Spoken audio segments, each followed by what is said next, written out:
everybody. We're so glad Hello. joining More Books tonight for our second virtual event.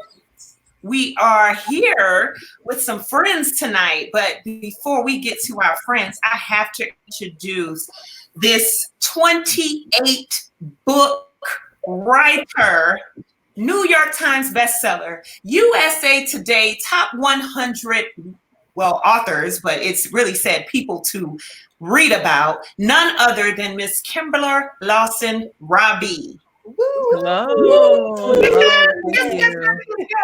And joining us in our conversation with her is none other than author and TV host Comia Flynn of FlynnStyle.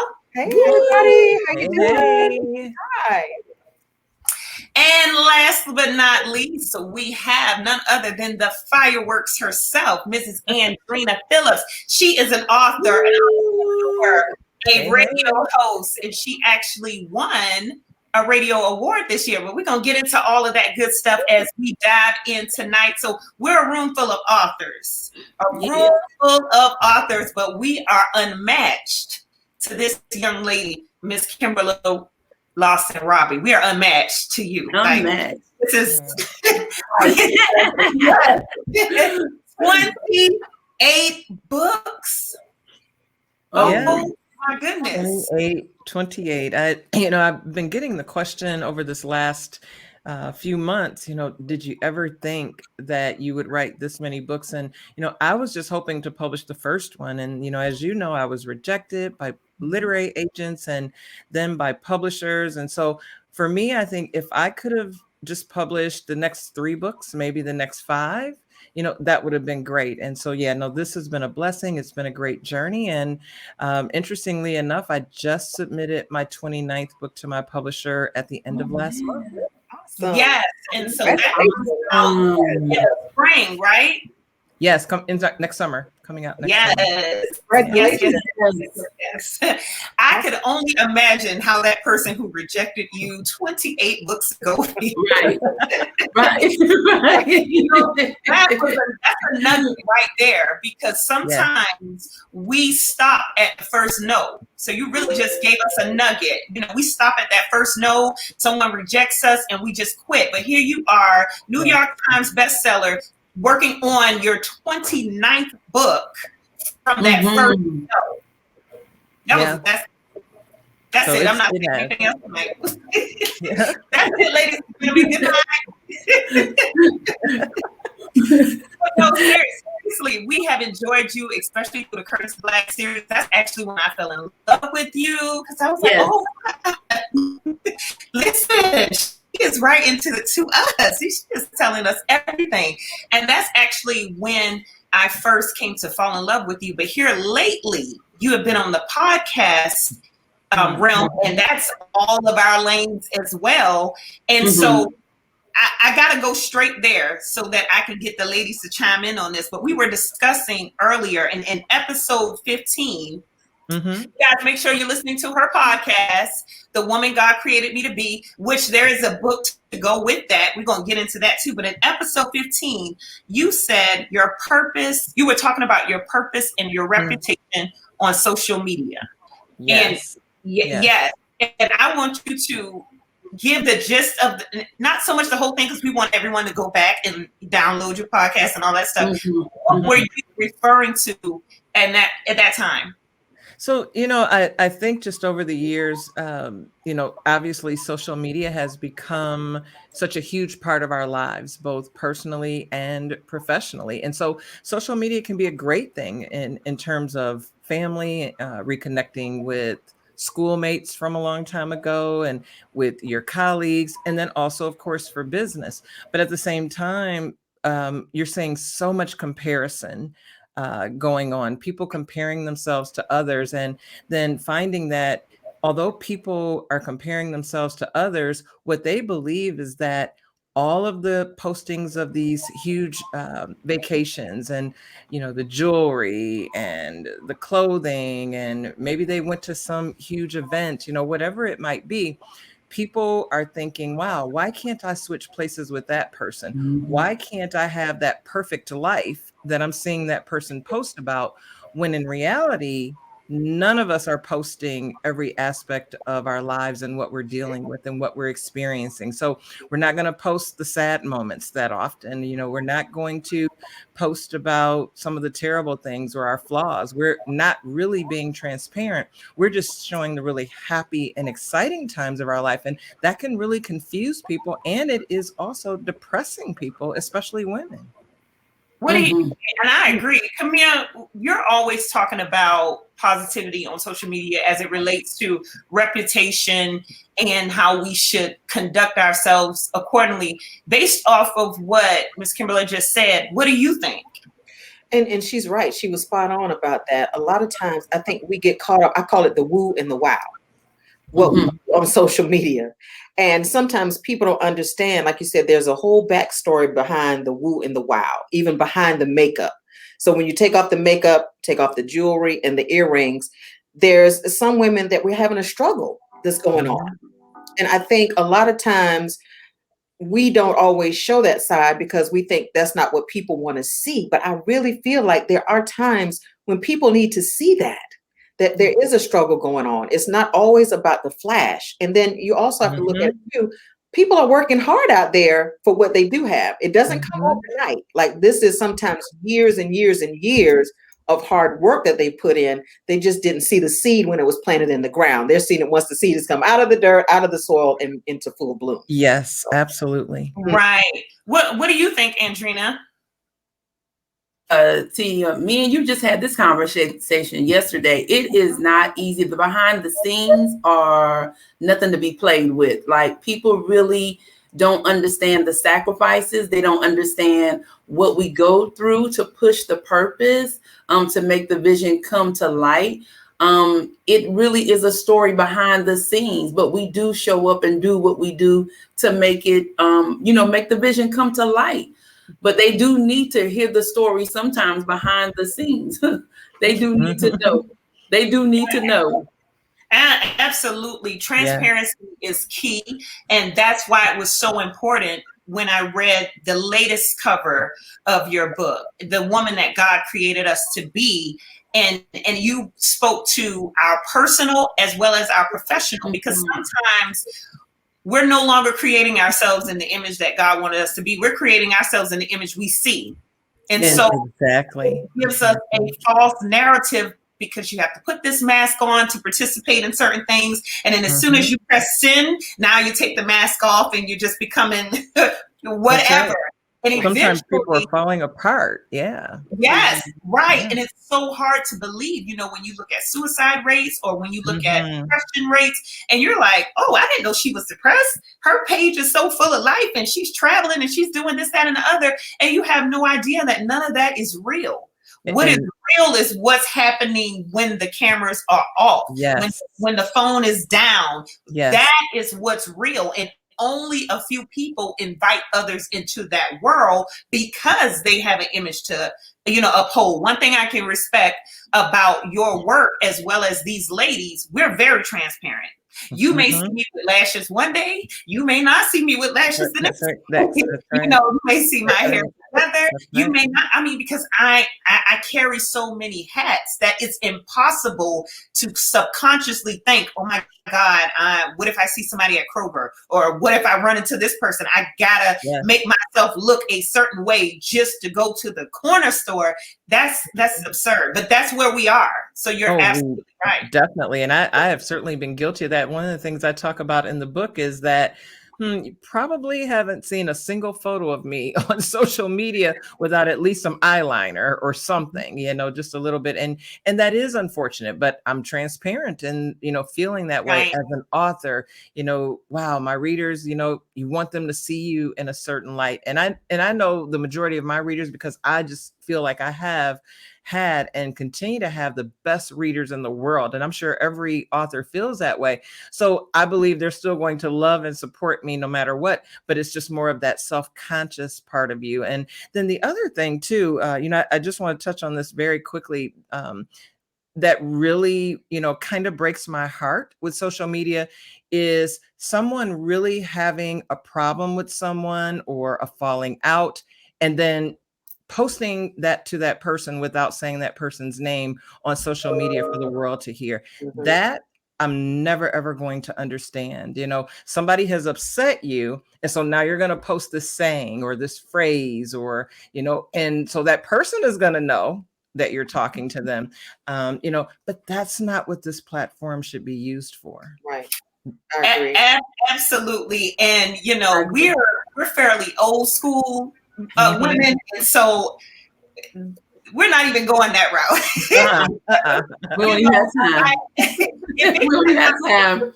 No, if it can't be settled in a phone call or we can't, you know, at this age, we're not doing that. And sometimes you see that, but that creates a passive aggressive behavior. And yes, it does. Passive aggressive, we are aggressive. And so, that's it. Because I think that, you know, if you have to do that via social media, it's likely bothering you more than the person you're talking to. So, right. Absolutely. Most of your books spoke to real life social issues. What made you want to write about those things? Yeah. So, you know, that wasn't my plan when I started writing, when I wrote the first book, Behind Closed Doors. But I wrote a story that I thought first, you know, that it would be interesting. And then, you know, it was just a book that was on my heart and really wanted to write about two women who were best friends. Those women were married and, you know, sort of what we're talking about now, because these were two women who seemed to have perfect lives on the outside, but at home, their lives were basically falling apart. And so it shows how these two women stick together as best friends and do what they need to do to put their lives back into perspective.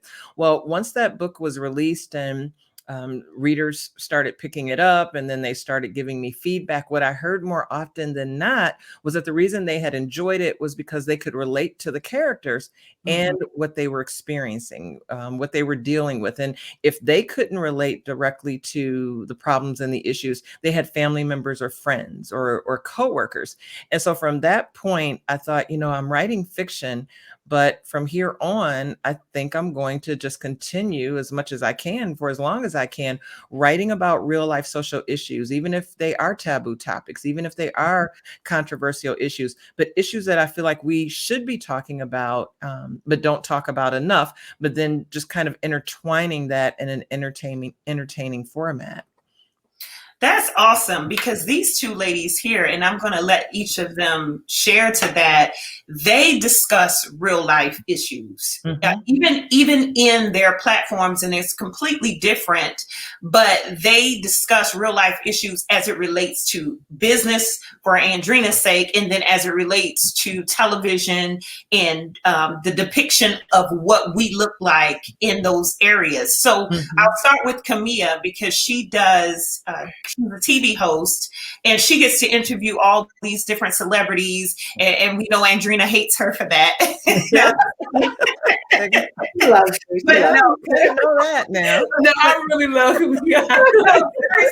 She really loves Comia. This is the inside joke. I apologize. I've been trying to take her to dinner. I've been trying to bribe her, but but no, seriously, Comia, when you're interviewing your guests and just when you're out in that entertainment world, how much of real life do you see hidden behind what is depicted when you say, okay, clear, let's go? There's a lot of hidden there. And even me being in the entertainment realm as I call myself a luxe body woman. I don't use the word plus size. I had to create my own lane because we weren't always accepted on television. Now, most people, when you see a plus size woman, they automatically say, oh, I bet you can sing. I'm like, how did you think that? I'm like, no, I can't sing at all. Then it looked a little puzzled. But that's why I created my own format for that very reason, because we weren't always accepted as a plus size woman. And I talk about a lot of that even on my platform. Does your weight make you wait? And so I refuse to allow my weight make me wait on anything else anymore. So when people wouldn't open the door for me, I created my own door, built the frame, and I walked through it. And so then I introduced and invited people into my platform. And so it created another narrative where it's like, oh, wow, then if she can do it, I can do it too. But it's always that challenge, you know, and we're still breaking barriers when it comes to plus size, you know, and it goes both spectrums, where either someone is very, very slim or very, very full figured. A slim person goes through just as much as a person that's overweight or obese, or what society considers obese or overweight. They go through the same challenges. So that's why I decided to utilize my platform and talk to people. And then sometimes, you know, it's interesting when you chat with people about that, talking about size, because some people, not everyone sees it that way as you're an overweight person or you're a plus size person. They're more accepting, but that hasn't always been the case. So that's why I pretty much created my platform and try to open the doorway for other women as well to walk in that are excited or want to do what I do. I welcome them, whatever way I can help at all. I'm always here. And so the same thing to Andrena. She's in radio, so motivational speaking, personality, and in radio. And so when she's talking to her audience, she's telling them the same thing that you're saying, Ms. Kimberla. She's saying that we don't have to necessarily hide behind these things. We have real issues. Let's talk about them. And as you can see, she doesn't mind talking about it at all. But Andrena, how do you pull that extra layer off of the people that you're talking to, especially sight unseen, because they're hearing you versus seeing you? I just really believe that the best way to get to people is to be relatable, to be transparent, to really just show up in that lane. You know, people, why sugarcoat it? You know, you can really get to the meat of things when you're relatable to people. I just always believe to just show up in that lane and just be transparent. And when you're more transparent, that it really just allows people to feel comfortable, and it allows them not to be ashamed either. So, I mean, it's just how I don't know. I just feel like if you just be transparent, it makes it more easier. There's no reason for you to lie. You know what I'm saying? Yeah. Exactly. Right. You know, ain't no need in it because they're going to find out anyway. Right. So. And you spoke to that. You spoke to that in your book when you said, in the title alone, you said becoming the woman that God wants me to be. And that's very hard sometimes, because sometimes what God wants us to be is not who we want to be. It's like, come on, can we go back to the drawing board and meet halfway in the middle here, sir? Because what you're telling me, the path you're telling me I should go, that's not really what I want to do for my 30s or for my 40s. Now, when I get further down the road and, you know, I start singing those spirituals, like, where am I going to do? I'll be ready. But right now, I'm not ready. How easy or how hard was it for you to write that book? It was both for different reasons. So as much as I was terrified about doing something I had not done, because I had at that point written 27 novels. So fiction had been what I had done for my entire career. That's what I knew. That's what I knew I could sit down and do with the next book and the next book. And then when God laid it on my heart to write my first nonfiction book, it was exactly what you were just speaking of. I literally just was saying, okay, Lord, I trust you and, you know, I honor you, but what else you got? Because that's not it. You know, that can't be it. And so I was afraid of not being able to do a good enough job, and was worried that I just didn't have enough to say to help women, because I do come from a place in my life that I don't want to do anything just for the sake of doing it if it's not going to truly be beneficial to someone, if it's not going to help someone. And so what I realized was that not only was God calling me to write this nonfiction book, but he was calling me to become much more transparent about every aspect of my life. And so that was the difficult part. But interestingly enough, and I share this with women everywhere I go, is trust God. If he calls you to do something, do it afraid, because it ended up being my most enjoyable writing journey of all, even including this 29th book. I enjoyed writing it, but nothing compares to when I wrote the one book that I was terrified to write.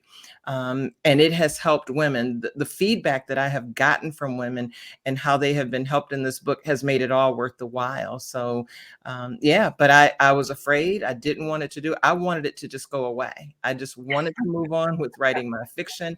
And then God, for a while, took the desire away from me. Wow. And so, that became the time in my life where I realized God really does get what he wants. He's a bully that way. Mm-hmm. Yes. It's funny you said that. When you said he took the desire, it was because you weren't doing what he told you to do. No, so you're not going to do it at all. Exactly. So Wow. you will. And so I started going to bed with it, getting up with it, going to bed with it. It just wouldn't go away until I just finally said, okay, Lord, I'm going to write this last book for this contract, which was Better Late Than Never, which is also when I ended the Reverend Curtis Black series. I took a little bit of a break, and then I wrote that book in 2019, released it last year. And, it has been, I just, nobody could have told me that would have been my most enjoyable writing journey. No one could have made me believe that. Wow. And it catapulted into a podcast. And it did. And so, I'm continuing there. That was not something else. And you asked my one girlfriend, my best friend, Kelly, we were just having this conversation a couple of weeks ago because I've been looking at some other things that I'm doing. And so we were just talking back when I was getting ready to do the podcast. I was like, gosh, I can, tell God is leading me to do this. I need to do something from an audio standpoint with the book. And she said, remember how afraid you were with that? And then now look, the first season is over. You've done all those episodes. And I was transparent, just as transparent in the podcast as I was with the book. And I just believe, though, that even when we are talking about our flaws and our fears and our failures, the reason we're doing that is so we can help someone else. God doesn't cause us pain. He doesn't cause us harm. He doesn't cause any of that trouble. But I do believe he allows us to experience it so that we can help somebody else coming along that same journey, and to maybe help them go through it just a little bit easier than we were able to get through it. Wow. I feel like I was just in a therapy. Thank you. Look, we're going to church. You took us to church on that one. Look, I'm doing my white handkerchief. Church. Wow. But that is so profound because people often equate being a pastor or being a minister with Sunday morning. Yes. But what you're doing is a form of ministry. It's just in your lane. You have impacted 3 million people, 3 million books sold. I just have to stop at that because I'm still on that person. I hope she's watching. The person who told you no all those years ago, we are at 3 million books sold. So that just lets you know that you will always align with the journey. And then at the very end, God was like, okay, give me my one. Yeah. So you've written 28 or you've written 27 at the time. Give me my one. I let them say no. I let this happen. I let you keep going, but give me my one. And I want to ask Comia and Andrena that one thing. Do you know? Or well, of course but that one thing that's nudging you that you just won't do, but that's not. And it's so funny because I've had this conversation with both of them. And Comia will be like, all right, I'm going to call you back. Yeah, I can definitely relate. And it's always comical for me when God is pushing me in a different direction. I'm like the gravitational pull, like, but no, I want to turn this way. And whenever I try to make a right turn and he's pulling me left, I promise you, he will put a roadblock right there immediately and put a halt, like, no. And then he gets to a point where there is no more wiggle room. Like for a while, he would give me a little bit of wiggle room, be like, okay, I'll let you do that. Now it's like immediate, like, nope. And I'm like, okay. You know, you get to that point, you almost feel like when you're talking to God, you feel like a child. And Yeah. what addresses me is funny. It's always when I'm in the bathroom, in the shower, and I'm going through this just full of tears or emotional, or Teia gives me a call, sending her message to give to me. And she's always spot on because he does send messengers. He's like, oh, you didn't hear me in your prayer? You didn't hear what I said. Right. Let me get somebody to tell you in person what I said. And he's like, I said what I said. And I'm like, and the funny thing about it is people see your calling before you acknowledge it. Yes, they do. And so that frightened me a little bit. I was at an event. Teia, listen, I won't be before you long, okay? But I was at an event. And when I walked in the door, and I had some friends with me, I walked in, and the lady immediately said, Pastor, you come and sit up here in the front row. I said, oh, no, I'm not a pastor. No. Like, it made me nervous. And she looked at me almost like, yeah, really? Well, Reverend, you don't have to sit back here. I said, no, you don't understand. I'm not a pastor. And I have gotten that so many times in my life going to events where they automatically think I'm a minister, but he will put me before, he's put me before thousands of people. And then he'll push me to say something and almost dragging and kicking and screaming like a child, like, no, that's not the time. It's not, no, not right now. Not. And then when I say it, it's like this big eruption in the room and people are in tears, crying. And I'm looking like, this what we doing? Right. You know, so that's the path that he has me on. And no matter how much I kick and scream, he's like, okay, I'll let you keep doing that, but this is what you're going to do. So that's it.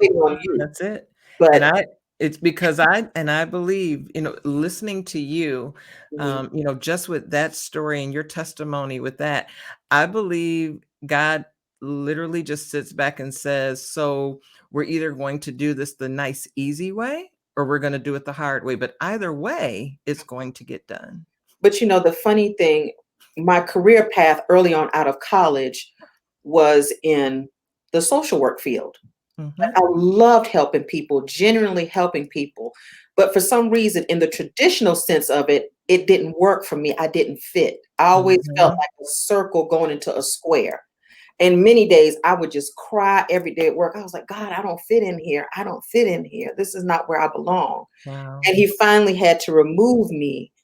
And I found my tribe. And then when I did, it was like, oh, that's why I felt the way. But I couldn't understand. I couldn't formulate it in words why I always felt this pulling, or why when I would go to work every day, I would feel so miserable. And I would almost be like, God, they don't know who I am. They don't know I'm your kid. But they would always be very like condescending or degrade me or look down at me because at the time I was a secretary. And so I'm like, be mindful how you treat people. And my grandmother always told me that I don't care if it's the garbage man to the president, because you never know who will help you even get a job one day. It could be the secretary you walk past and not speak to, but you don't know her direct contact to the supervisor. So for the longest time, my career path, I was on the wrong path. I was on the wrong road. And so I had to get on the right street and do what he wanted me to do. So, yeah. Amazing.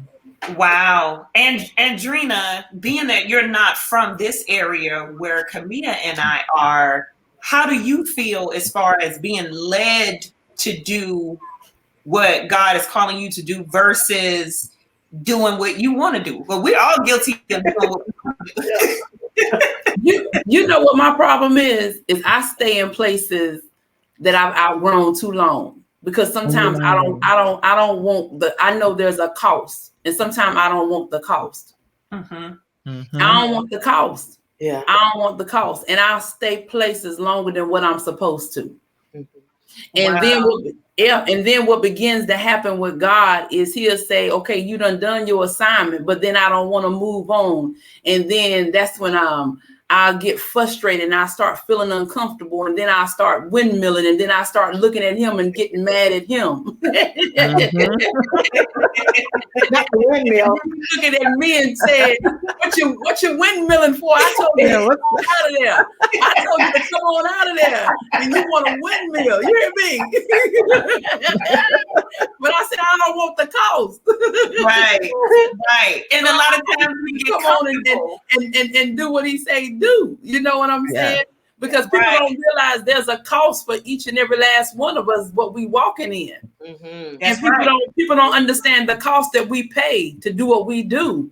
You know, they don't understand the cost, you know, but there, even with the cost, there's yet a reward behind it as well. Yes, it is. Yes. It's a greater reward. So, you know, I don't know. I was talking to my husband today. He said, "What's wrong with you?" I said, "I'm talking to God, and I'm looking at him, rolling my eyes at him." he said, "Well, I'm gonna go ahead and ease on because I need God." I said, "Well, you better go ahead."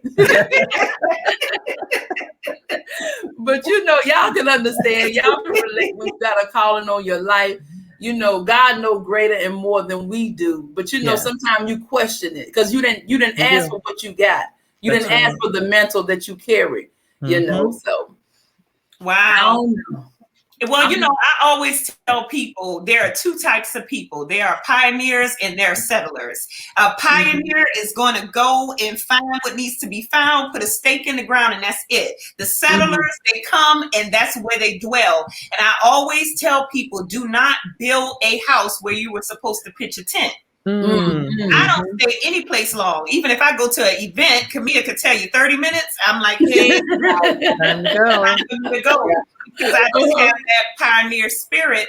And it did not happen overnight. For me, I stayed in places for comfort.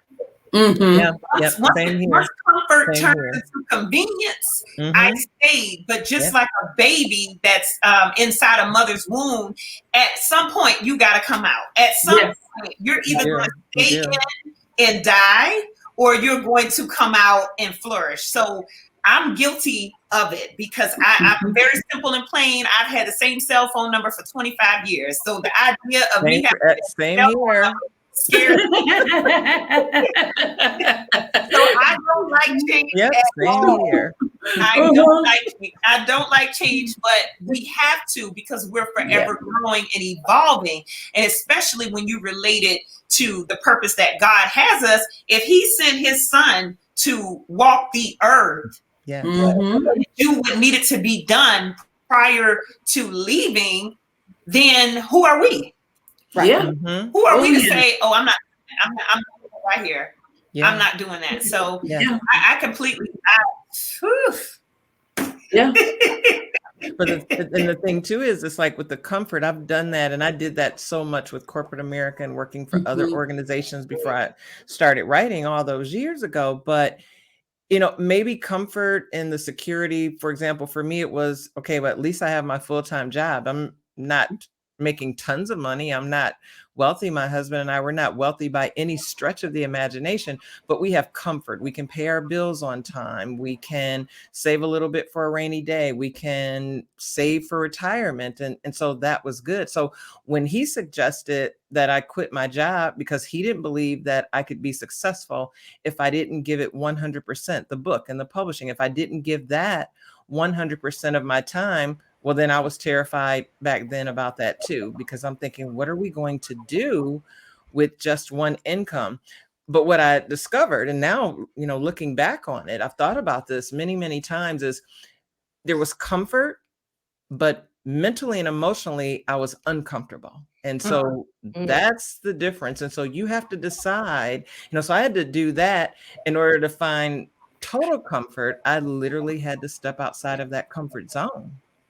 Who does that sound like? Right. I'm excited. I was looking at the comments. I can't see the young lady's name again, but she said somebody get the tambourine. That was right. Yes. Right. And you know what? You said something that's so powerful because we're all entrepreneurs. And a lot of people who have been following you over these years, they probably never knew that you had a 9-to-5.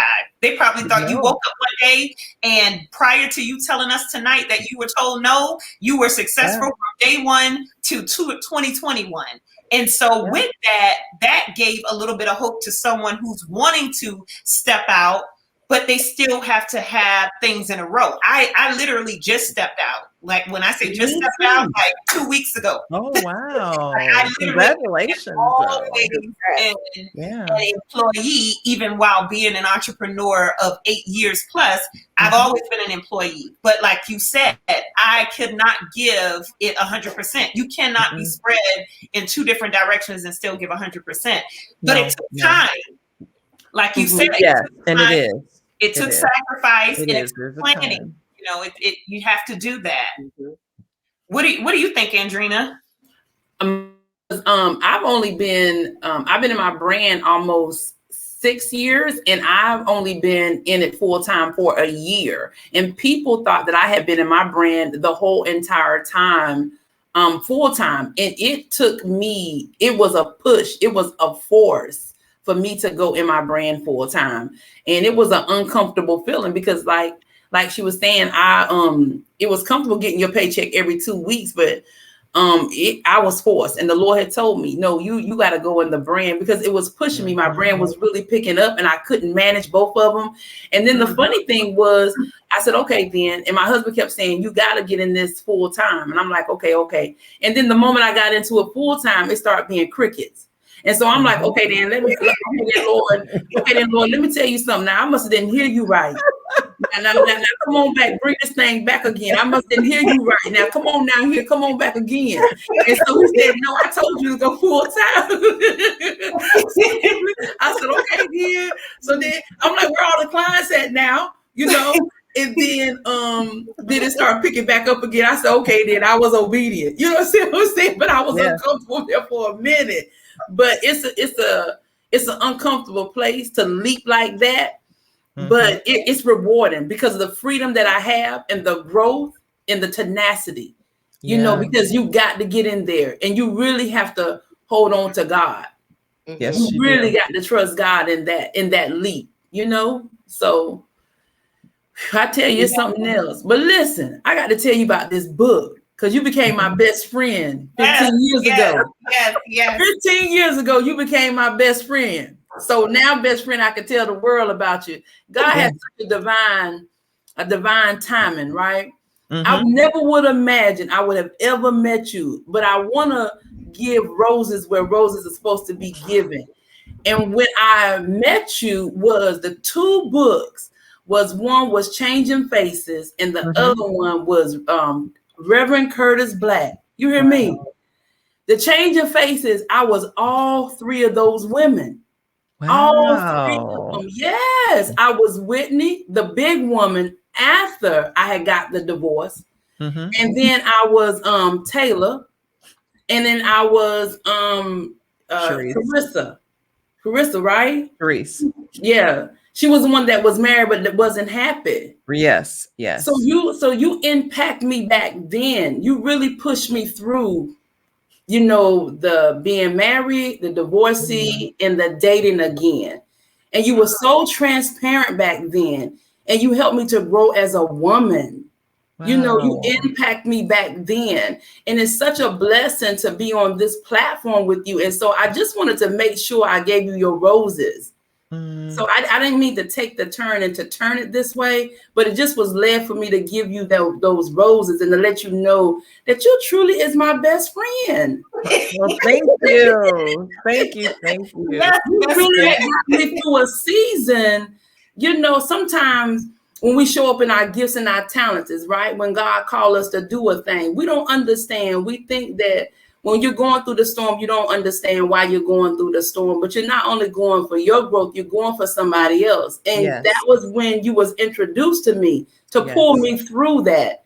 And you really made me understand the dynamics of being a woman of God. And I really wasn't deep into God in that particular season, but you helped me grow in that season to identify who I was and who I was becoming. And then I had begun to go to church. And so then you introduced me to Reverend Curtis. You know, everybody's seen a Reverend Curtis. He's suave and cute. And then you switching up there going to get your offering. And he winking his eye like that there. You hear me? He winking his eye like that there. And you try to love the Lord and try to go around the corner with him. You hear me? I said, well, I don't know know if I love Reverend Curtis or I love the Lord, but you know, Curtis felt good Curtis, over there. No joke. You love the Lord in Reverend Curtis. That's it. Yeah, I love the Lord and Reverend Curtis. You hear me? So, but you showed me how in the ministry, how you know, you got to be strong in the ministry too. You know, even in leadership, they can be weak too. You know what I'm saying? So there was that there's still flesh in ministry. So there was a lot that I learned through your books. And I never would imagine that I would be able to be on this platform with you, you know, and you done sold 3 million and I get to be here with you through Teia. Look how God moved. You understand what I'm saying? So let me give you your roses. So Teia, I owe you a dinner at Old Dennis. You hear me?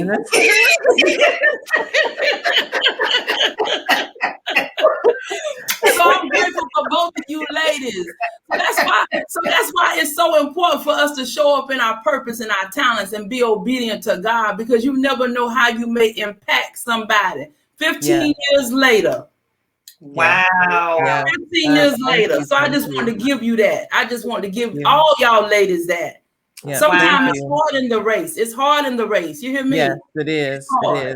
It is. Well, I so appreciate that, because that warms my heart. And the reason it warms my heart is because when you're writing, whether it's fiction or nonfiction, whether you're speaking, whatever it is that you're doing that God has called you to do and given you the ability to do, my hope is that somebody will be helped in one way or another. And so it's the reason that when I am writing, every single day before I sit down to write that next chapter, no matter what book I have worked on over the years, a part of my prayers, Lord, let this help at least one person and hopefully many. You know, let me write the words that you want me to write. Let me write what message you want to be delivered. Those are the parts of my prayer every day before I get started.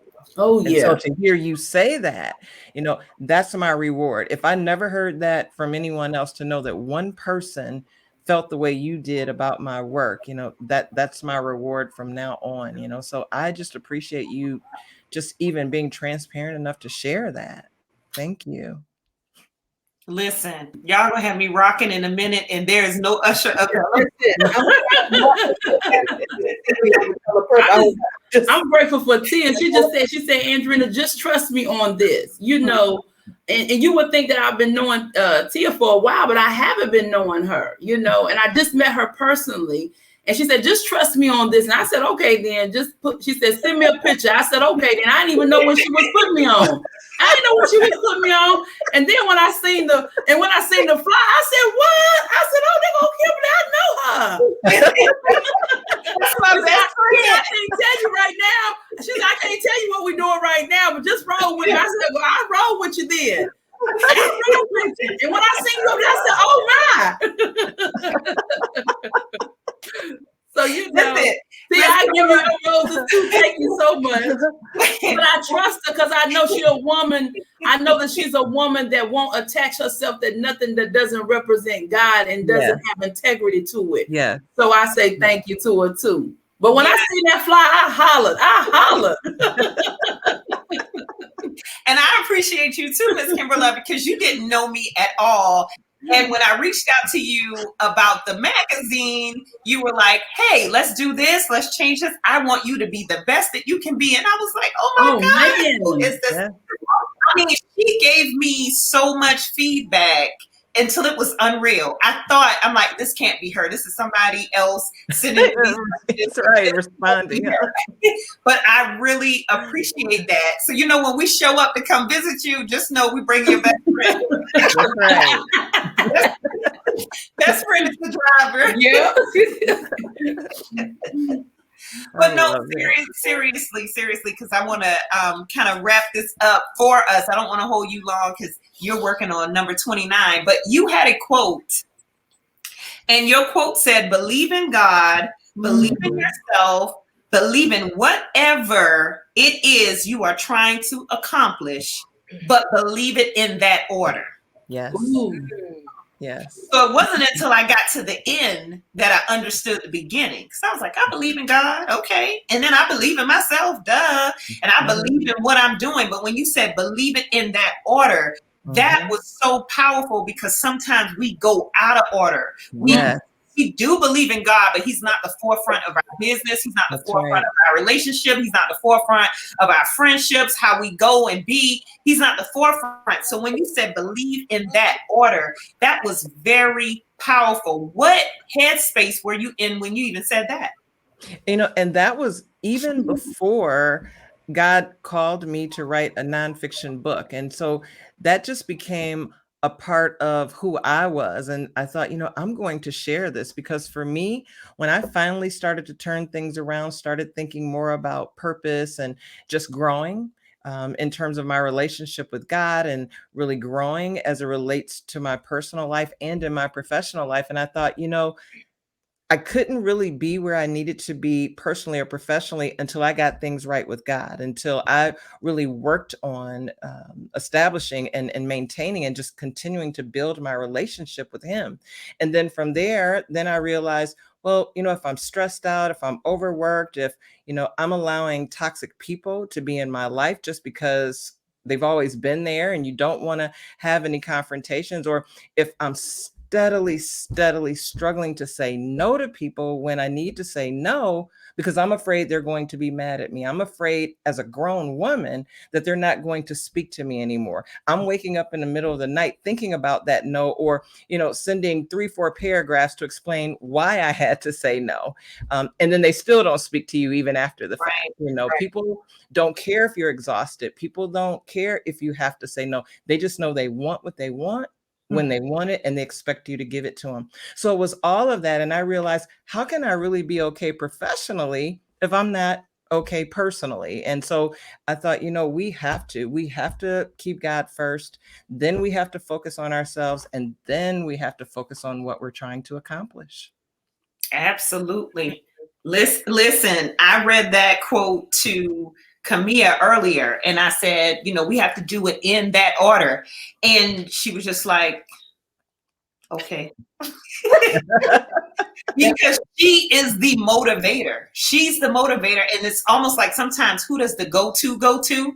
Because she pump you up and then have to go back to the drawing board, because even though we're not in each other's presence sometimes, it can be emotionally draining to even give yourself away to someone, even in that power, even in saying, I'm going to wake up and I'm going to motivate as many people as I can. And then by the time you get back, if you're not in a relationship with God or have some type of outlet where you can pour back into yourself, you're an empty vessel. And before you know it, now you're seeking motivation. You're like, hey, somebody tell me. I'm clicking. No, they're not motivated. So we were talking about that earlier, and she can expound more on that. But she's always saying, you know, sometimes you have to carve out for you, because once you exhaust yourself, then what else is there? Or however you say it. I'll let you expound on that. Well, that's true. A lot of times, and it's funny, when I do my lives on Facebook, my messages are really for myself.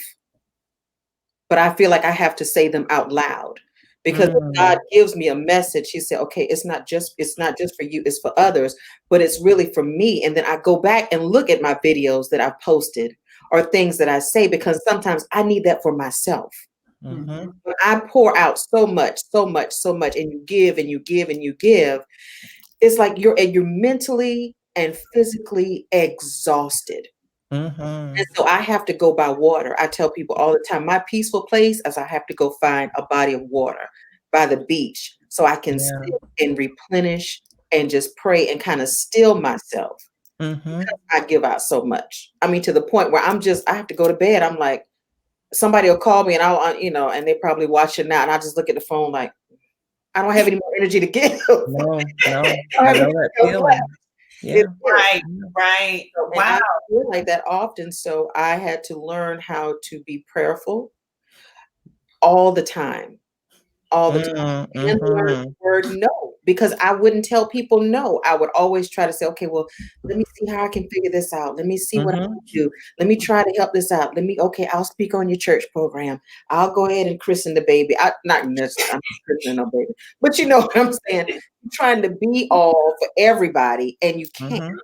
You can't. Because you when absolutely you sit down, can't. that's it. Mm-hmm. So you have to find that still time for yourself and be prayerful and be okay with it.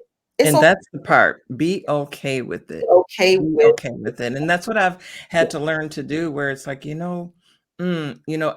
go out of my way to try to do as much as I can for anybody, and so if I say no, the people who really know me, care about me, or just have worked with me, my hope is that they would have to know in their hearts that if I said no, I really needed to say that.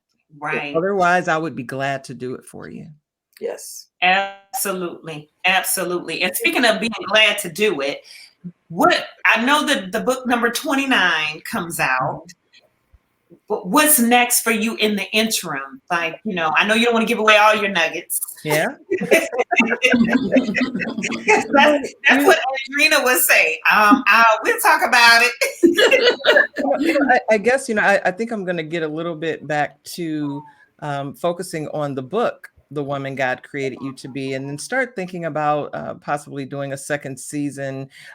Last year I started in December, but I'm thinking it will be the early part of next year for the podcast. But, with the book, someone was saying, it's like, oh, okay, I've done, Lord, what you wanted me to do. And now, something has happened. So I released The Woman God Created You to Be in January 2020, and then the pandemic hit 2 months later. And so then I thought, oh my goodness. So all of my book signing events, speaking engagements that were scheduled throughout that year of last year, they were either rescheduled and turned into virtual events, or they have been postponed indefinitely. Some have just been completely canceled.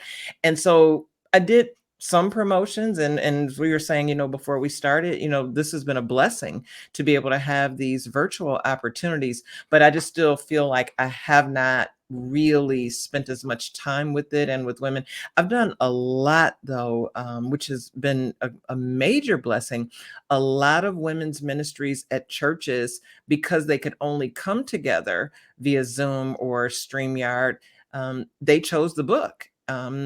And really created book clubs in some cases. They would read a few chapters a week, next week. Then I'd get on with them when they were finishing up the book to finalize it. And so I'd like to really continue to do more of that if I can. Kimberla, can I ask you a question? Mm-hmm. I have a question while we're all on this platform. Have you ever thought about bringing your books to life into a stage play?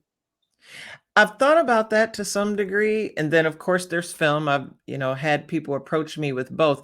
It just hasn't been necessarily the right fit for me. And so I've passed on them, but I would love to see both, both film and stage. Okay, so I'm going to say this on behalf of Andrena. So now when you're casting, Andrena, I'm speaking on your behalf. See, she's getting excited here. She all You have, I'm speaking on behalf of everybody on the platform. You have 3 ladies that would definitely be interested in being on your platform for your stage play. Wow. Like, if you wanted to do a test run here in Savannah, I think it would be phenomenal, because women need this. They need this platform. All the women that are watching right now, I was reading their comments as we were speaking. Some women have been drawn into tears. So there's a ministry and a blessing that's going forth, that's being ushered out right now to women as we speak at this very moment.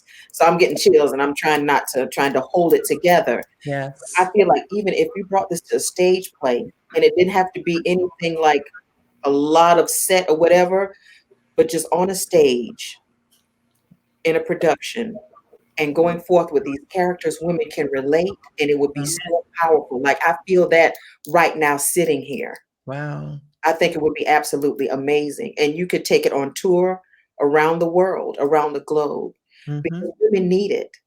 We need it every day. Like, we needed this. I'm so thankful for Teia that this whole platform, I am too. This is a manifestation that we had the opportunity to meet you, because everybody is not able to be on this type of platform and to meet you. We don't always have that doorway or that segue to get to people that we're so excited about or that have moved us. Like Andrena said, like you blessed her 15 years ago, and here we are fast forwarding to today. Meeting to her then, and her having the opportunity to meet you on this platform and to actually talk to you. That was nobody but God. All of this is nobody but God. So I'm just putting it out there. I think this would be something absolutely amazing if you decide to do it. I'm just saying, we throwing our names in the hat. I appreciate that. For your books to bring them to life. We would love to do it. I'm speaking on your behalf. We would love to do it. I don't know what everybody's schedule is even That's like. right, but yeah. But we're here for you know that I would help you in any capacity. Yeah, whatever we can do. I would be remiss if I didn't tell you, when you go back home to Illinois, get closer to Chicago, Mr. Moore of More Books is a huge Chicago Bears everything. If I didn't have his last name, then I wouldn't be doing this, and then I wouldn't have you here or Comia or Andrena. Yes.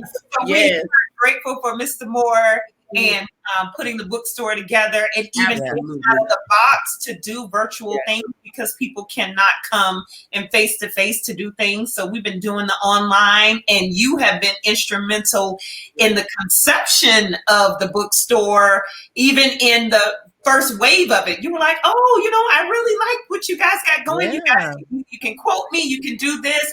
And that is so rare, especially for someone of your stature. 28 books, New York Times bestselling, 3 million, 33 million, or 3 million sold. You could have said, girl, I don't have time to do this. What we doing? Grateful. Just great. But you recognize that, your life is not your own. Your gift doesn't necessarily belong to you solely. And so you took the chance to even have the opportunity to be around us. And just, you're going to start quoting us and saying things later. I know you're going to say, I just met somebody who acted out all 3 characters of my and she did it live, and she did it verbatim. Oh man. Yes. I love it. This has been awesome. I do want to acknowledge Shantel Jackson. She was supposed to be on with us tonight. She's in Atlanta, and she's at a conference, and the connection, with this weather and different things, the connection is very difficult, but she's a librarian and an author as well. And so we wanted to have her a part of the conversation. She's phenomenal. She's been in education for years. So she wanted to be a part of the conversation. So I will connect you to via email, and she can continue her own dialogue with you. I'm sure she would appreciate that, because she's a huge fan. I don't know if you know, Andrena is your number 1 fan. I just want you to know that. Call me best friend. Call me. But I want everybody who is watching, if you do not own a book by this phenomenal author, I don't know what to tell you. This is not even a shameless plug for the bookstore. This is just a slap on your wrist. Because I have my best kept secret right here. I have several books that are out on checkout, and when I mean checkout, those were my personal stash. And how people just read your copy. So I hope they watch it right in front of the author. I need all 6 of my books to return. I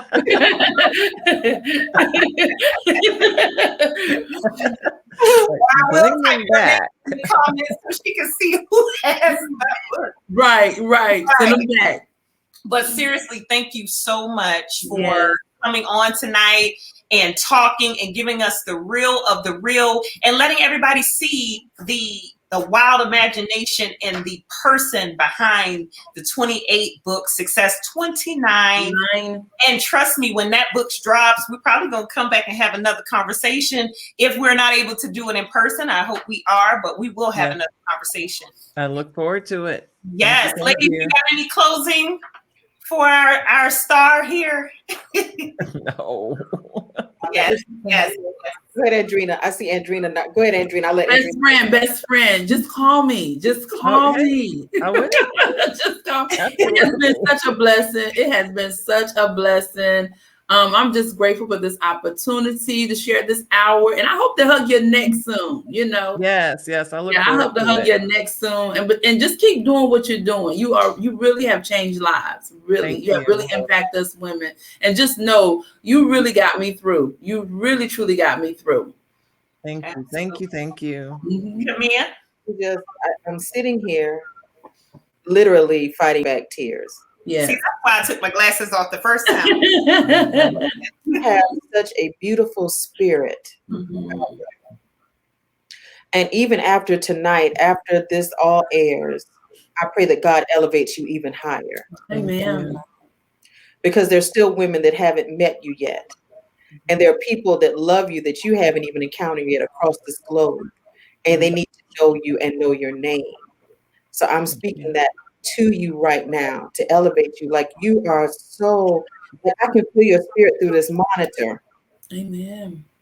Oh my God. Like it's truly an honor.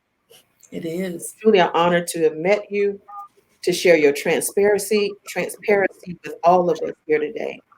Because I think women will even take away what you've said, and it has touched their lives. So many times we sit on lives and platforms, like I have on makeup right now. Mm-hmm.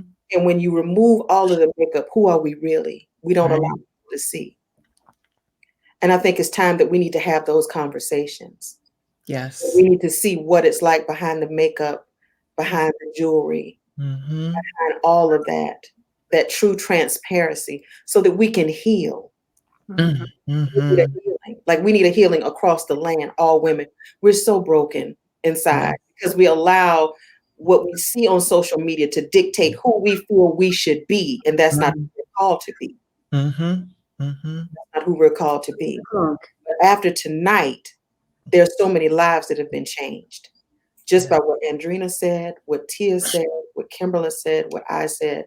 That's my prayer, that something went forth for someone that will touch them in your next book. And even I see the play, like that keeps settling in my spirit for whatever reason about you in this play.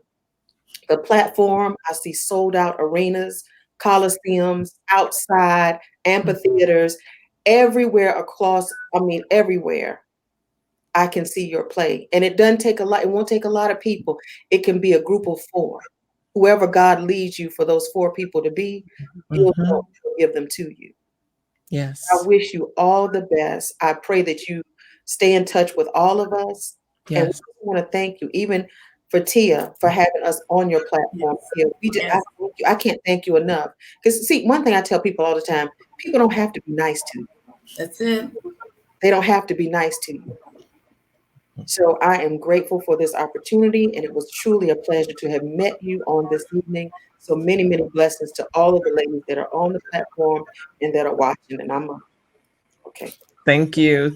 Oh, you can tell it's like that just makes me so emotional, because so many times, when you're writing books, when you're out at events and you're speaking, you just don't know sometimes if it's really being helpful. And it's as if, what I was saying earlier is that I always want to do what will be helpful, and especially to women. I don't want to do anything just for the sake of doing it. And so all of you have really just encouraged me to just keep going and to keep seeking out God for the rest of my purpose, whatever that is, and that I will be able to walk in that purpose, even if I have to do it afraid, even if I'm not sure, but that He will just guide me to do what He wants me to do. And that I like how you said that, even do it afraid. And that's what's key. Do it even when you're afraid. And a lot of times when you're afraid, you're all alone. Yes.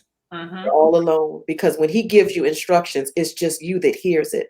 And it's only you that it makes sense to. Nobody else will even understand. And a lot of times His assignments are so big and so crazy. And you're like, really, me? Little old me? You have such a powerful message. Wow. Thank you. Thank you. So you help me. I'm going to do it scared. Yes. Yeah. Wow. I didn't even end it on that note. I'm just like, oh. No, that's the perfect note to end it on. That's the perfect way to recap it. You know, do it afraid, but you got to do it. And you stepped out. I told you at the beginning when you said she told me no. We've all heard that. Yes. So many people who are watching this, we have all heard no in some shape or form. I heard no so much that I would tell people, don't give me a fast no, give me a slow yes. I was so used to them saying no. But to sit here and to listen to my favorite author, 29 books later, 29 books later, you could have said, you know what? I'm not writing another. We've all started and stopped and said, I'm not doing this anymore. But you did not let that one know. And then in that, you surrounded yourself with another believer. And I don't just mean believer of the faith, but a person who believed in you. Your husband said, quit and focus on your craft, give it 100%. And sometimes, and this is bigger than relationships. It's bigger than marriage. It's relationships. I don't have anybody around me who, when I throw something out there, they saying that's not going to happen. Come on. You know, I cannot afford to have that kind of energy around me. And I know I throw some things out there. I know they just be like, my God, you know, I'm going to walk in faith with you, but I don't know about being an astronaut. But I throw things out there because that's how they come at me. But I need people around me who are going to say, I don't know how it's going to happen, but I believe that it's going to do it. We're going to do it. My husband said, quit and focus. That meant that he had everything on this end. I just want you to focus on that. Yes. If you do not succeed, it is not as a result of support. It will be because you chose to quit. It wouldn't be because you didn't have that. And so I want to make sure that everyone who's listening, I know you're looking at her success. I know you're looking at what you see now, the reports, the magazines, the everything. She has done it all and she deserved that. But what you need to hone in on and what you need to hear is that she was told no. She kept going. She surrounded herself with someone who believed in her, who was positive, and here we are today eating from the work and the labor that was sown in that season. That's what you need to hear. Don't look at the New York Times. Don't look at 3 million copies sold. Don't say, well, she's a writer and I'm not. Whatever her gift was, that was her gift. Plug your gift in there. And go make it happen. I don't care who told you no 5 minutes ago. Go find somebody else. Get rid of all the no's and look for that one yes. And it's not that you got to surround yourself around yes people. You need honest people to tell you if something is extreme, but you need to believe and give you a solution for every problem. They should have an answer or a solution. Or say, let me help you find that. So you really blessed me because I struggle with that. I struggled in even doing this because I said nobody's going to watch it. I talk to Comia more because we are early risers, and I said, Comia, you know, this is my husband's bookstore. Nobody's going to sit around and watch 4 women talk about anything. They just want to buy the book and go. And here we are, 300 registered later. Yeah. On a Thursday night when they can be doing anything. So the point of the matter is that you got to first believe, even if it was one who registered, I was still going to keep going. And so now here we are listening to you, someone who's already been out there with the lights, camera, action, and you're telling us everything that Comia just said. You're telling us that it's possible. You've showed us that it's possible. And the take home from that is, despite everything that you've all done all your life and written about, the one message was, once I became who God wanted me to be, let me get that quote right. Believed in God. Once you believed in God, then you believed in yourself. Then you believed that whatever it is that you wanted to do or trying to accomplish, it was going to happen, but you had to believe it in that order. Yes. So everybody who's watching, take that one quote that she said and make it work for you. Mm-hmm. This has been everything. I can't even say a blessing. This has been a blessing. Everything. And we will definitely keep in touch with you and bring your new best friend to come see you. Yes, please do. I look forward to it. Thank you so much, ladies. Thank you, ladies. And we hope you all have a good night. All right. Take care now. Bye, everybody.